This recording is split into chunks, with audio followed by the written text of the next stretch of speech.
നമുക്ക് ഒരുപാട് ജലസ്രോതസ്സുകളുണ്ട്, കുഴൽ കിണർ, അങ്ങനെ പല കാര്യങ്ങൾ. എത്രത്തോളം സുരക്ഷിതമാണിതെല്ലാം? നമുക്ക് എല്ലാ വെള്ളത്തിനും ഗുണമുണ്ട് ദോഷമുണ്ട്. ഇപ്പോൾ ചിലർ പറയും കിണറാണ് നല്ലത്, ചിലർ പറയും കുഴൽക്കിണറാണ് നല്ലത്, ചിലർ പറയും കോർപ്പറേഷൻ വാട്ടറാണ് നല്ലത്. അപ്പോൾ നമ്മുടെ ഒരു എക്സ്പീരിയൻസിൽ എല്ലാ വെള്ളത്തിനും അതിൻ്റെ ഗുണമുണ്ട് ദോഷമുണ്ട്. ഇപ്പോൾ കിണറാണെന്നുണ്ടെങ്കിൽ സർഫസ് വാട്ടറാണ്. ഏറ്റവും പെട്ടെന്ന് മഴ പെയ്ത് കഴിയുമ്പോഴോ അല്ലെങ്കിൽ വെള്ളം പൊങ്ങി കഴിയുമ്പോഴോ ഈ സർഫസ് വാട്ടർ തന്നെ കിണറ്റിലേക്ക് ഇറങ്ങാനുള്ള പോസിബിലിറ്റി കൂടുതലാണ്. അപ്പോൾ നമ്മുടെ സർഫസ് എത്രത്തോളം പൊല്യൂട്ടഡ് ആണോ അത്രത്തോളം അതിൻ്റെ പ്രസൻസും ഇതിലേക്ക് വരും. അപ്പോൾ തൊടിയൊക്കെ പൊട്ടിയിട്ടായാലും ഇപ്പോൾ സെപ്റ്റി ടാങ്കും കിണറും തമ്മിൽ നല്ല ദൂരം ഉണ്ടെന്ന് വയ്ക്കുക, എങ്കിലും അവിടെ വെള്ളം നിൽക്കുന്ന പ്രദേശമാണ് എങ്കിലും സെപ്റ്റി ടാങ്ക് അപ്പോൾ ഓൾറെഡി വെള്ളത്തിലായിരിക്കുമല്ലോ മുങ്ങി നിൽക്കുന്നത്.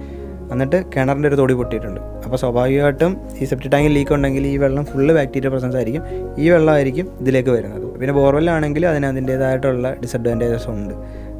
അയണായാലും കാൽസ്യം അത് ഓരോ സ്റ്റേജിലേക്ക് പോകുന്തോറും അതിൻ്റേതായ പ്രശ്നങ്ങൾ വരാറുണ്ട്. പിന്നെ കോർപ്പറേഷൻ വാട്ടർ ആയാലും ബാക്ടീരിയൽ പ്രശ്നങ്ങൾ വരാതിരിക്കാൻ വേണ്ടിയിട്ട് ക്ലോറിനേറ്റ് ചെയ്താണ് വിടുന്നത്. പക്ഷേ അപ്പോഴും എൻ്റെ കസ്റ്റമർ ക്ലോറിൻ ഉള്ള വെള്ളമാണ് യൂസ് ചെയ്യുന്നത്. കാര്യം ക്ലോറിൻ ഇല്ലാന്നുണ്ടെങ്കിൽ ബാക്ടീരിയ അതിലൊക്കെ ഫോം ചെയ്യാതിരിക്കാൻ വേണ്ടിയിട്ടാണ്.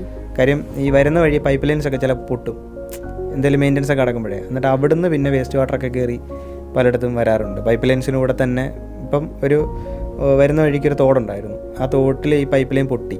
അപ്പോൾ ഈ പമ്പിങ് ഇല്ലാത്ത സമയത്ത് പുറത്തുനിന്ന് വെള്ളം ഈ പൈപ്പിനകത്തേക്ക് കയറും, തോട്ടിലെ വെള്ളം. എന്നിട്ട് ഈ അടിക്കുന്ന സമയത്ത് ഈ വെള്ളങ്ങളൊക്കെ ചെയ്യില്ല. അത് പലയിടത്തും അങ്ങനെ റിപ്പോർട്ട് ചെയ്തിട്ടുണ്ട്, അങ്ങനെ കേസുകളൊക്കെ. അപ്പോഴേ ഈ മറ്റേ കൃമി വരെ അങ്ങനെയൊക്കെ കാണാൻ പറ്റുന്ന സാധനങ്ങൾ വരുന്നത്. ഈ കാണാൻ പറ്റാത്തിടത്തോളം ആളുകൾ വിചാരിക്കുന്നത് സേഫാണെന്ന് വിചാരിക്കും.